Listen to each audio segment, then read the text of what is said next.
మహాగణాధిపతయే నమః. ఓం గురుభ్యో నమః. ఓం శ్రీమాత్రే నమః. పరమేశ్వర స్వరూపమైనటువంటి జ్యోతిష, వాస్తు మరియు ఇతర అనేకమైనటువంటి శాస్త్రములను మనకు అందించినటువంటి మహర్షులకి నమస్కారం. హయగ్రీవ హయగ్రీవ హయగ్రీవేతి యో వదేత్ తస్య నిస్సరతే వాణీ జహ్నుకన్యా ప్రవాహవత్. అరుణాం కరుణాతరంగితాక్షీం ధృతపాశాంకుశపుష్పబాణచాపాం అనిమాదిభిరావృతాం మయూకైః అహమిత్యేవ విభావయే భవానీం. శ్రీమాత్రే నమః. ప్రేక్షకులకి ఆ లలితాంబిక అమ్మవారి యొక్క అనుగ్రహం పరిపూర్ణంగా కలగాలని మనస్ఫూర్తిగా కోరుకుంటూ మనం ఈరోజు చెప్పుకోబోయేటువంటి టాపిక్ ఏమిటి అని చెప్పి చూసుకున్నట్లయితే, శుక్రగ్రహము ప్రతి ఒక్కరికి కూడా ఒక్కొక్క గ్రహము ఒక్కొక్క ఫలితం ఇస్తుంది. శుక్రుడు ధనానికి, సుఖానికి, వివాహానికి, లగ్జరీగా ఉండేటువంటి విషయాలకి కారకుడు. కాబట్టి మీకు గనక శుక్రగ్రహ అనుగ్రహం కావాలి, ప్రతి ఒక్కరూ కోరుకుంటారు శుక్రగ్రహ అనుగ్రహం కావాలండి, నాకు శుక్రమహర్దశ నడుస్తుందంటే ఓ మంచి దశ అనుకుంటారు. కానీ ఆ శుక్రదశ ఒక్కోసారి కొంతమందికి యోగించదు, కొంతమందికి యోగిస్తుంది. ఇప్పుడు ఆ శుక్రుడు యోగించాలంటే ఏం చేయాలి, ఏ దేవతారాధన ఎలా చేసుకోవాలి, అదేవిధంగా మీ లగ్నం నుంచి శుక్రుడు ఎన్నోధిపతి అవుతాడు, ఎన్నోధిపతి అయినందుకు ఎటువంటి ఫలితాలు ఇస్తాడు, అదేవిధంగా మీకు శుక్రుడు ఫలానా గ్రహంతో కలిసినప్పుడు ఎటువంటి ఫలితాలు వస్తాయి. శుక్రుడు సహజంగానే వివాహ, భార్యాకారకుడు, ధనకారకుడు అని చెప్పుకున్నాం. కాబట్టి దీనికి సంబంధించినటువంటి పూర్తి వివరణ మనం ఈ యొక్క వీడియోలో చూద్దాం. అయితే ఈ విషయాలు ఏవైతే ఉన్నాయో చెప్తుంది నేనైనప్పటికీ కూడా చెప్పేస్తుంది సాక్షాత్ లలిత అమ్మవారిగా భావిస్తూ ఒక్కొక్క లగ్నము, లగ్నం తెలియని వారి రాశి నుంచి మనం చూసుకుందాం. సింహలగ్నము, సింహరాశి. లగ్నం తెలిస్తే లగ్నం నుంచి చూసుకోండి, లగ్నం తెలియని వారి రాశి నుంచి చూసుకోవచ్చు. అయితే ఇక్కడ మీకు శుక్రుడు బాగున్నాడు అంటే అన్నదమ్ముల నుంచి సఖ్యత, జాబ్లో వెళ్ళిన ప్రతి జాబ్కి ఇంటర్వ్యూలో వెంటనే ఫస్ట్ టైమే సెలెక్ట్ అవ్వడము, జాబ్లో మంచి ఎదుగుదల అనేటువంటి శుక్రుడు ఇస్తాడు మీకు. అందులోని కూడా కొంతమంది చూడండి వెళ్ళినప్పుడు అక్కడ ఒక లేడీ ఉండేదండి, నాకు బాగా ఆవిడ సపోర్ట్ చేసినందుకే నాకు ఆ జాబ్ వచ్చింది అంటూ ఉంటాం. అంటే ఇంటర్వ్యూలో కావచ్చు, జాబ్లో కావచ్చు. కానీ ఒక్కొక్కసారి ఏమవుతుంటుందంటే ఇక్కడ ఇదే శుక్రుడు కనుక పాడైతే ఏ జాబ్కి వెళ్ళినా 2 రోజుల కంటే ఎక్కువ రోజులు ఉంటారు. అంటే ఒక నెల, 2 నెలలు మారిపోవడం జరుగుతూ ఉంటుంది. అంటే మీ యొక్క జాబ్ని, సిబ్లింగ్స్ని, మీ యొక్క కమ్యూనికేషన్స్ని రూల్ చేసేటువంటి గ్రహం మీకు ఇక్కడ శుక్రుడు అవుతాడు. ఇదే శుక్రుడు బాగున్నాడు, మీడియేటింగ్ ద్వారా డబ్బులు వస్తాయండి. ఇదే శుక్రుడు బాగున్నాడు, జాబ్లో ఉన్నత పదవులకు వెళ్తూ డబ్బులు వస్తాయి. ఇదే శుక్రుడు బాగున్నాడు, అన్నదమ్ములే మీకు సహకరిస్తారు జాబ్కి. విదేశాల్లో ఉన్నారు, ఉదాహరణకి శుక్రుడు, రాహు కలిసి ఉన్నారు, విదేశీ యోగం ఏర్పడింది, ధనయోగం ఏర్పడింది, అన్నదమ్ముల ద్వారా మీకు డబ్బులు వస్తూ ఉంటాయి. అన్నదమ్ములే మీకు లేదా అక్క చెల్లెల్లో మీకు సపోర్ట్ చేసి విదేశాల్లో తీసుకెళ్ళి అలా ఇస్తూ ఉంటారు. సో ఇక్కడ ఏమిటి, శుక్రుడు బాగున్నాడు, శుక్రుడు పాడయ్యాడు ఇన్ సెన్స్. అప్పుడు ఏమవుతుంది, చిన్న చిన్న విషయాలకు చేస్తున్న జాబ్లో మిస్కమ్యూనికేషన్స్ రావడం, అలాగే ఏదైనా సంతకం పెట్టారు, దాని ద్వారా మీరు అగ్రిమెంట్ చూసుకోకుండా సంతకం పెట్టడం వల్ల, అంటే శుక్రుడు పాడయ్యాడు, మీరు అగ్రిమెంట్ చేసేటప్పుడు చూసుకొని చేయాలి. జాబ్ విషయంలో, అత్తగారి విషయంలో కూడా ఇబ్బంది వస్తుందండి శుక్రుడు పాడితే. అయితే దానికి చంద్రుడు కూడా పాడవ్వాలి, అత్తగారి విషయంలో ఇబ్బందులు వస్తున్నాయండి. సో ఇవి ఖచ్చితంగా చూసుకోవాలి. అయితే ఇక్కడ సింహానికి పర్టికులర్గా 3 మరియు 10వ అధిపతి అయినందుకు పర్టికులర్గా ఇక్కడ 3వ స్థానాధిపతి, 3లో ఉండే గ్రహాలు, 10లో ఉండే గ్రహాలు దీని ప్రభావం చూపిస్తుంటాయి శుక్రమహర్దశలు వచ్చినప్పుడు. అయితే ఎప్పుడు కూడా డైరెక్ట్గా శుక్రదశే రావాలని రూల్ లేదు. శుక్రుడితో కలిసి ఉన్నటువంటి గ్రహం యొక్క దశ వచ్చినా సరే శుక్ర ఫలితాలు వస్తాయి.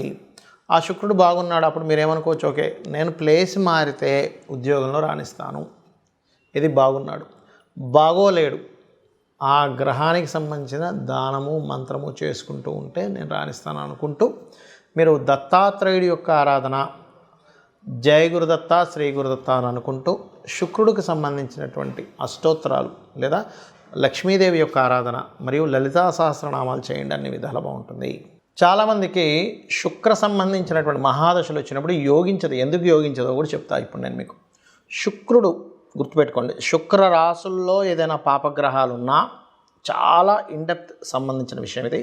శుక్ర రాసుల్లో పాపగ్రహాలు ఉన్నా, శుక్రుడిని పాపగ్రహాలతో కలిసిన శుక్రదశ యోగించదు. అప్పుడు మనం ఏం చేయాలి అంటే చాలా సింపుల్. ఏ గ్రహాల ద్వారా అయితే ఆ యొక్క రాసులు ప్రభావితమయ్యాయో ఆ గ్రహాలకు సంబంధించినటువంటి దానము లేదా దేవతారాధన చేసుకోవాలి. గుర్తుపెట్టుకోండి. ఇప్పుడు ఎలాగంటే ఇది ఎందుకు ఇలా పనిచేస్తుంది అంటే చిన్న ఎగ్జాంపుల్ చెప్తా చూడండి. మీకు ఒక అబ్బాయో అమ్మాయో ఉన్నారు, వాళ్ళని తీసుకెళ్ళి హాస్టల్లో వేశారు. హాస్టల్లో వేసి చదువుకునే సమయంలో హాస్టల్లో ఉండేటువంటి రూమ్మేట్స్ కనుక కరెక్ట్ పర్సన్స్ అనుకోండి, ఇంకా బాగా చదువుతాడు, అమ్మాయి కావచ్చు అబ్బాయి కావచ్చు. అదే హాస్టల్లో రూమ్మేట్స్ ఉన్నటువంటి వాళ్ళు కనుక ఈ అబ్బాయి యొక్క చదువుని కాన్సన్ట్రేషన్ పక్క తప్పించేలాగా ఉన్నారనుకోండి, అప్పుడు పరిస్థితి ఏంటి? ఈ అబ్బాయి చదువు మీద, అమ్మాయి కావచ్చు అబ్బాయి కావచ్చు, చదువు మీద కాన్సన్ట్రేషన్ పక్కకు పోతుంది. అలాగే గ్రహాలు ఎప్పుడు కూడా ఆ శుక్రరాశుల్లో ఉండేటువంటి గ్రహాలు ఏమిటో చెక్ చేసుకోవాలి, శుక్రుడితో ఉండేటువంటి గ్రహాలు ఏంటో చెక్ చేసుకోవాలి. దాన్నే PAC అంటారు, అంటే ప్లేస్మెంట్, ఆస్పెక్ట్ అండ్ కంజంక్షన్. ఇది చాలా ముఖ్యమైనటువంటిది. అలాగే శుక్రుడితో కొన్ని గ్రహాలు కలిసి ఉంటాయని మనం చెప్పుకున్నాం, దానివల్ల కూడా ఫలితాలు వస్తాయని చెప్పుకున్నాం. ఉదాహరణకి శుక్రుడితో రవి ఉన్నాడు అనుకోండి, కంబస్ట్ అయ్యాడు. ఉదాహరణకి రవితో శుక్రుడు, అప్పుడు ఏమైపోతుంది? శుక్రదశ రాగానే అన్ని స్ట్రక్ అయిపోతూ ఉంటాయి. అలా కాకుండా కంబస్ట్ అవ్వలేదు కానీ కలిసి ఉన్నారు, అంటే 8 డిగ్రీలు దాటి ఉన్నారు. అప్పుడు ఏమవుతుంది? శుక్రదశ వచ్చినప్పటి నుంచే రాజకీయంగా వెళ్ళడం కానీ, అధికారికంగా వెళ్ళడం కానీ, సంతానం మూలంగా గ్రోత్ అవ్వడం కానీ, గవర్నమెంట్ రిలేటెడ్ సంబంధించిన ధనయోగాలు కానీ జరుగుతూ ఉంటాయి. అదే శుక్రుడు చంద్రుడితో కలిసి ఉన్నాడు, అప్పుడేంటి? కళారంగ సంబంధంగా వెళ్ళడం, మాటిమాటికి మార్పులు, అంటే ఒకే దగ్గర ఉంటే మీకు యోగించదని మీరు అర్థం చేసుకోవాలి. శుక్రుడు రాహుతో ఉన్నాడు అనుకోండి, అప్పుడు విదేశీ సంబంధంగా ఆన్లైన్ రిలేటెడ్ మూలంగా ధనయోగం వస్తుంది. అయితే ఇక్కడ ఏంటంటే ఆ శుక్రుడు రాహు ఉన్నటువంటి ప్రదేశంలో ఇంకేదైనా పాపగ్రహం ఉందా ఈజ్ మోస్ట్ ఇంపార్టెంట్. అదేవిధంగా శుక్రుడు కేతు ఉంటే కనుక లక్ష్మీ గణపతి ఆరాధన చేసుకుంటూ కేతుగ్రహం దగ్గర శుక్రగ్రహం దగ్గర దీపారాధన చేసుకుంటే యోగిస్తుంది.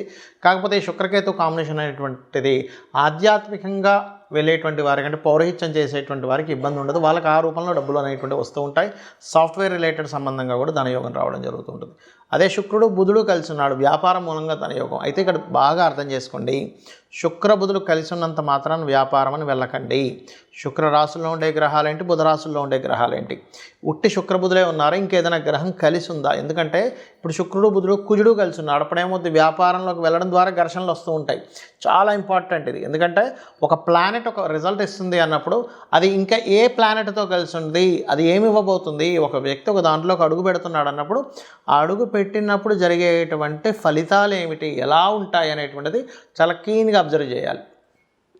అదేవిధంగా మరొకటి ఏంటంటే శుక్ర శని కాంబినేషన్ ఉంది, పురుష జాతకం అనుకోండి. ఇది ఉదాహరణకి ఖచ్చితంగా వారికి వచ్చేటువంటి భార్య ఎవరైతే ఉన్నారో తను కూడా జాబ్ చేస్తుందని చెప్పొచ్చు. అలా కాకుండా కేతు కూడా కలిసినాడు, జాబ్ చేయదు. అంటే ఏంటి? ఒక ప్లానెట్ ఉన్నప్పుడు ఒక రిజల్ట్ ఇస్తుంది, కానీ అది ఇంకొక ప్లానెట్ వచ్చినప్పుడు దాని రిజల్ట్ మార్చుకుంటూ ఉంటుంది. అలా కాకుండా శుక్రుడు శని కాకుండా బుధుడు కూడా ఉన్నాడు, వచ్చేటువంటి జీవిత భాగస్వామి జాబ్తో పాటు బిజినెస్ కూడా చేస్తుందని చెప్పొచ్చు. అలా కాకుండా శుక్రుడు కుజుడు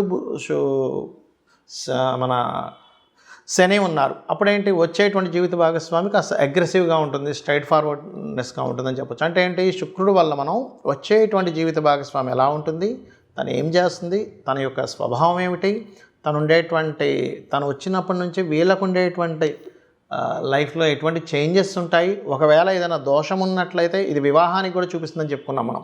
ఒకవేళ వివాహ సంబంధించిన దోషం ఏదైనా ఉన్నట్లయితే దానికి సంబంధించింది ఎలా చేసుకోవాలి, ఎందుకంటే శుక్రగ్రహం పర్టికులర్గా మీకు అది డ్యూయల్ సైన్లో ఉంటే ఒక రిజల్ట్, ఫైరీ సైన్లో ఉంటే ఒక రిజల్ట్స్, చర్రాసులు ఉంటే ఒక రిజల్ట్స్ అనేవి ఇస్తూ ఉంటాయి. శుక్రుడు అబ్జర్వ్ చేసే వివాహ జీవితం ఎలా ఉంటుందో చెప్పొచ్చు. 7వ స్థానాన్ని 12వ స్థానాన్ని అబ్జర్వ్ చేసుకొని ఎటువంటి ఫలితాలు వస్తాయి. ఒకవేళ శుక్రుడు గురువుతో ఉన్నాడు, గైడింగ్ నేచర్ ఉండే జీవిత భాగస్వామి వస్తుంది. అంటే ఏంటి? తను ప్రతిదీ చూసుకుంటూ ఉంటుంది. ఆ రకంగా ఏంటంటే మనం అసలు శుక్రుడు ఉండేటువంటి స్థితి ఏమిటో అనేటువంటిది చూసుకోవాలి. కుజుడితో ఉన్నాడు, ఫైరీ నేచర్. అలా ఒక్కొక్క దాన్ని బట్టి ఇప్పుడు అదే కుజుడు కనుక బాగా పాడైపోయాడు, అప్పుడు ఏమవుద్ది? జీవిత భాగస్వామికి మాటిమాటికి ఏదో యాక్సిడెంట్స్ అవ్వడము, మిస్క్యారేజ్ అవ్వడము, లేకపోతే ఆపరేషన్స్ అవ్వడం, ఇట్లాంటివి జరుగుతూ ఉంటాయి. కాబట్టి ఏంటి? ఇక్కడ ఈ శుక్ర గ్రహం యొక్క ప్రభావం తగ్గాలంటే ఒకటే గుర్తుపెట్టుకోండి, శుక్రుడు ఏ గ్రహాలతో కలిసి ఉన్నాడు, ఏ పాపగ్రహాలతో కలిసి ఉన్నాడో ఆ గ్రహాలకు దీపారాధన చేయండి, ఆ గ్రహాలకు సంబంధించి దానం ఇవ్వండి. Point number 1. రెండవది, శుక్రుడు బాగా యోగించాలంటే గణపతి, లక్ష్మీ గణపతి ఆరాధన చేసుకోవాలి. లలితా సహస్రనామాల యొక్క శ్రవణము పఠనము చేయండి. అదేవిధంగా వీలైనంత మట్టుకు శక్తిదేవత ఆలయాలకు ఎక్కువగా సందర్శిస్తూ ఉండండి. మరియు గోవుకి శుక్రవారం పూట చపాతీ, అంటే నూనె వేయకుండా ఉండేటువంటి చపాతీ మీద చక్కగా తేనెను పూసి 3 చపాతీలు తీసుకుని దాన్ని చిన్న చిన్న ముక్కలుగా చేసి శుక్రుడికి సంబంధించినటువంటి శుక్రుడు అధిష్టాన దేవత అమ్మవారి నామాలు చదువుతూ లలితాసహస్రనామాలు కావచ్చు, ఓం లక్ష్మీదేవి అయిన నమః అనుకుంటూ గోవుకు తినిపించండి. దీనివల్ల ఏమవుతుందంటే శుక్రుడి యొక్క అనుగ్రహం కలిగిందనుకోండి, ధనము, చక్కగా సుఖాలు, భోగాలు, భార్య ద్వారా అనుకూలత, వివాహం ద్వారా అనుకూలత కలుగుతుంది. శుక్రుడు అనుకూలించినప్పుడు ఏం జరుగుతాయంటే స్త్రీల ద్వారానే గొడవలు, వివాహం ద్వారా గొడవలు, ధనం ఎవరికైనా ఇచ్చి గొడవలు ఇవి జరుగుతూ ఉంటాయి. కాబట్టి వీటి నుంచి మీరు బయటపడాలి. ఎందుకంటే స్త్రీ శాపం కూడా శుక్రుడి ద్వారానే చూస్తాం మనం. ఇవి జరగాలంటే నిత్యము అమ్మవారి ఆరాధన చేయండి. శుక్రగ్రహం యోగిస్తుంది. తద్వారా మీ యొక్క జీవితంలో సుఖము, సంతోషము, ధనప్రాప్తి అన్నీ కూడా కలుగుతాయి. కలగాలని మనస్ఫూర్తి కోరుకుంటూ శ్రీమాత్రే నమః.